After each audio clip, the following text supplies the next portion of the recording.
Vyttila Chandrakunj army ഫ്ളാറ്റിലെ താമസക്കാരെ 1.5 മാസത്തിനകം മാറ്റി താമസിപ്പിക്കാനാകുമെന്നാണ് പ്രതീക്ഷയെന്ന് എറണാകുളം ജില്ലാ കളക്ടർ NSK ഉമേഷ്. ഹൈക്കോടതി നിർദ്ദേശപ്രകാരമുള്ള നടപടികൾ തുടരുകയാണ്. ഫ്ളാറ്റ് പുനർനിർമ്മിക്കാനുള്ള കാര്യങ്ങൾ ഉൾപ്പെടെ കൂടുതൽ വ്യക്തത വരുത്തേണ്ടതുണ്ട് എന്നും ജില്ലാ കളക്ടർ പറഞ്ഞു. ഹൈക്കോടതി നിർദ്ദേശപ്രകാരമായിരുന്നു വൈറ്റില ചന്ദ്രകുഞ്ച് ആർമി ഫ്ളാറ്റ് പൊളിക്കാനുള്ള തീരുമാനം. എന്നാൽ ഇതുവരെയും ഫ്ളാറ്റിലുള്ളവരെ മാറ്റി താമസിക്കുന്നതടക്കമുള്ള കാര്യങ്ങളിലേക്ക് കടക്കാൻ കഴിഞ്ഞിട്ടില്ല. വാടക നിരക്ക് പുനർനിശ്ചയിക്കണമെന്ന ഉൾപ്പെടെയുള്ള ആവശ്യങ്ങൾ ഫ്ളാറ്റിലെ താമസക്കാർ മുന്നോട്ട് വെച്ചിട്ടുണ്ട്.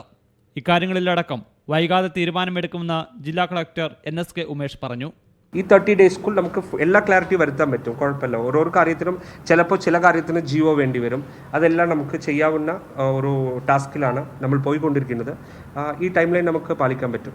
പുതിയ ഫ്ളാറ്റ് നിർമ്മിക്കുമ്പോൾ നിലവിലുള്ള കെട്ടിട നമ്പർ ലഭ്യമാക്കണമെന്ന് ഫ്ളാറ്റ് ഉടമകൾ ആവശ്യപ്പെട്ടിട്ടുണ്ട്.